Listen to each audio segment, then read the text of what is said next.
एक शहर में एक चिड़ियाघर था। उस चिड़ियाघर में एक भालू, एक शेर रहते थे। दूर दूर से लोग शेर और भालू को देखने के लिए चिड़ियाघर आते थे। चिड़ियाघर के मालिक का नाम छोटू था। छोटू बहुत ही लालची स्वभाव का आदमी था। वह चिड़ियाघर में आने वाले हर व्यक्ति से एंट्री फीस लेता था, जिससे वह चिड़ियाघर से मोटी कमाई करता था। एक दिन की बात है, भालू बीमार हो गया। छोटू ने भालू का इलाज कराया, किंतु वह भालू को नहीं बचा सका। अब छोटू बहुत परेशान था, क्योंकि भालू के मर जाने के कारण चिड़ियाघर में आने वाले लोगों की संख्या में तेजी से कमी आ रही थी। छोटू ने सोचा कि अगर ऐसा ही चलता रहा तो एक दिन उसका चिड़ियाघर ही बंद हो जाएगा।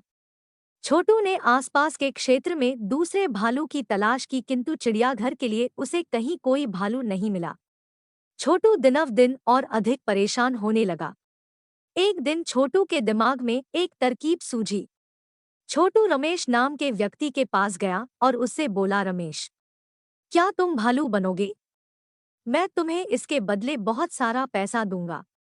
रमेश को छोटू की बात समझ में नहीं आई। रमेश बोला, मैं तो इंसान हूँ, मैं भालू कैसे बन सकता हूँ?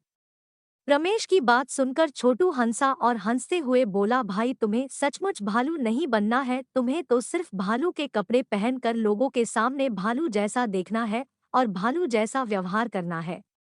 इसके बदले मैं तुम्हें बहुत सारा पैसा दूंगा, जिससे तुम्हारी गरीबी दूर हो जाएगी। पैसों के लालच में रमेश छोटू की बातों में आ गया और भालू बनने के लिए तैयार हो गया।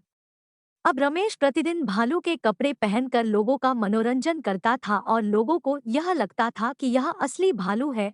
और चिड़ियाघर के इस भालू की ख्याति दूर दूर तक फैल गई और चिड़ियाघर आने वाले लोगों में तेजी से इजाफा होने लगा। इस प्रकार छोटू और रमेश मिलकर मोटी रकम कमाने लगे। एक दिन भालू शेर के पिंजरे के ऊपर खड़ा होकर लोगों का मनोरंजन कर रहा था। तभी पिंजरे की छत टूट गई और भालू शेर के सामने जा गिरा। भालू बने रमेश को लगा कि अब शेर उसे खा जाएगा। डर के कारण रमेश रोने लगा।